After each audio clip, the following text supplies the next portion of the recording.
खुद से जीतने वालों को मेरा सलाम। 15 साल के मार्कस ने जैसे ही प्रतियोगिता के बारे में सोचा, वैसे ही उसका मन बेचैनी से भर गया। कुछ हफ्तों बाद मार्कस को लिखित परीक्षा के साथ साथ हजारों लोगों के सामने भाषण भी देना था। जब मार्कस भाषण के बारे में सोचता तो उसका पूरा दिमाग सुन पड़ जाता और वो दिन भर खाली बैठा रह जाता। जब मार्कस ऑरेलियस केवल 3 साल के थे, तब पिता की मृत्यु हो गई। मार्कस का बचपन माँ और दादा के साथ गुजरा। मार्कस बचपन से होशियार और मेहनती था और पढ़ने और सीखने में भी रुचि थी, जिसे देखकर उनके गुरु डायोग्नेटस बहुत खुश होते। उस समय रोमन सम्राट एंटोनियस पायस निसंतान थे। वे एक काबिल राजकुमार की खोज कर रहे थे। जब मार्कस 15 साल के हुए, तब सम्राट एंटोनियस पायस ने राजकुमार चयन करने के लिए प्रतियोगिता की घोषणा करवाई, जिसमें कई परीक्षाओं के साथ साथ भाषण भी देना था। मार्कस तैयारी में जुट गया, लेकिन जैसे जैसे दिन नजदीक आने लगे, वैसे वैसे मार्कस नर्वस होने लगा, क्योंकि उसे भाषण देने में डर लगता था। जब वो भाषण के बारे में सोचता तो उसका दिमाग काम नहीं करता और वो दिन भर टाइम पास करता। अब जैसे दिन नजदीक आ रहे थे, अब उसे चिंता और सताने लगी, क्योंकि वो बहुत कोशिश करने के बाद भी ठीक से तैयारी नहीं कर पा रहा था। मार्कस ने परेशान होकर अपने गुरु डायोग्नेटस को मन की उलझन बताई कि 1 महीना बचा है और चिंता के कारण मैं कुछ कर नहीं पा रहा। गुरु डायोग्नेटस ने कहा, क्या तुमको परीक्षा से जुड़ी सारी जानकारी का ज्ञान है? मार्कस ने कहा, मुझे सब बातें ज्ञात हैं, मैं बचपन से यही सब पढ़ रहा हूँ। भाषण कैसे देना है ये भी पता है, पर मुझे डर इस बात का लगता है कि अगर मैं सबके सामने राजा के प्रश्नों का सही जवाब नहीं दे सका तो क्या होगा। गुरु डायोग्नेटस ने मार्कस को पास में बैठाया और कहा, तुम गलत चीजों को कंट्रोल करने की कोशिश कर रहे हो। मैं अब तुम्हें डिकोटोमी ऑफ कंट्रोल सिखाता हूँ। इसके अभ्यास के बाद तुम दोबारा परेशान होकर रुकोगे नहीं। डिकोटोमी ऑफ कंट्रोल का क्या मतलब है? डिकोटोमी ऑफ कंट्रोल का अभ्यास कहता है कि मानसिक शांति अनुभव करने के लिए और एक्शन लेने के लिए अपनी चिंता को 2 ग्रुप्स में बांटो।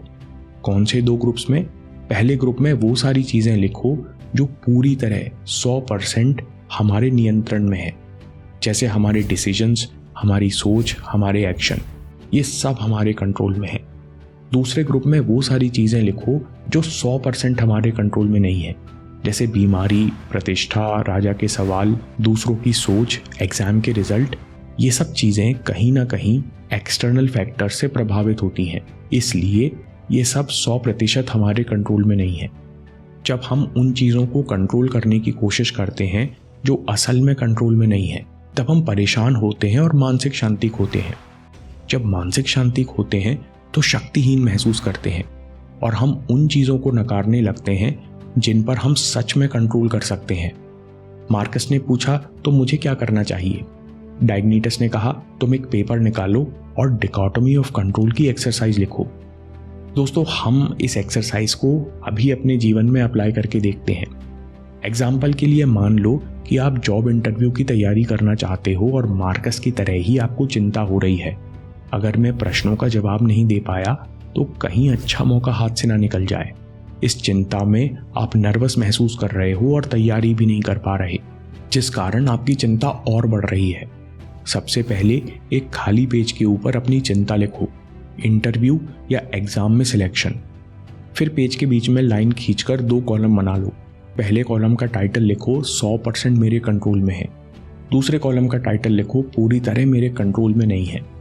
अब चिंता को छोटे छोटे हिस्सों में तोड़ते जाओ। जैसे आपको चिंता है कि मैं कहीं इंटरव्यू के लिए लेट ना हो जाऊं, कहीं पहला इंप्रेशन ना बिगड़ जाए, तो खुद से पूछो, क्या इंटरव्यू के लिए समय पर पहुंचना मेरे कंट्रोल में है? नहीं, दुर्घटना हो सकती है या कोई अचानक बड़ी रुकावट आ सकती है। फिर खुद से पूछो, तो पूरी तरह मेरे नियंत्रण में क्या है? टाइम पर पहुंचने का इंटेंशन, रात को जल्दी सोना, सुबह समय से पहले निकलना मेरे कंट्रोल में है। दूसरी चिंता, मैं चाहता हूं कि मेरे जवाब सही हो। तो खुद से पूछिए, क्या एग्जाम में या इंटरव्यू में सारे सवाल सही होना मेरे नियंत्रण में है? नहीं, क्योंकि इंटरव्यू जानबूझकर बहुत कठिन सवाल पूछ सकता है। कुछ सवाल जानकारी के बाहर हो सकते हैं। तो फिर पूरी तरह मेरे नियंत्रण में क्या है? अच्छी तैयारी करना और अभ्यास करना, जिससे अपने आप कॉन्फिडेंस पैदा हो। तीसरी चिंता, मैं चाहता हूं कि मुझे ये पोजीशन मिल जाए। तो खुद से पूछिए, क्या नौकरी मिलना मेरे नियंत्रण में है? नहीं, दूसरे कैंडिडेट्स मुझसे बेहतर हो सकते हैं, वैकेंसी कम हो सकती है। तो फिर पूरी तरह मेरे नियंत्रण में क्या है? प्रोफेशनली इंटरव्यू देना, इस अनुभव से सीखना पूरी तरह मेरे नियंत्रण में है।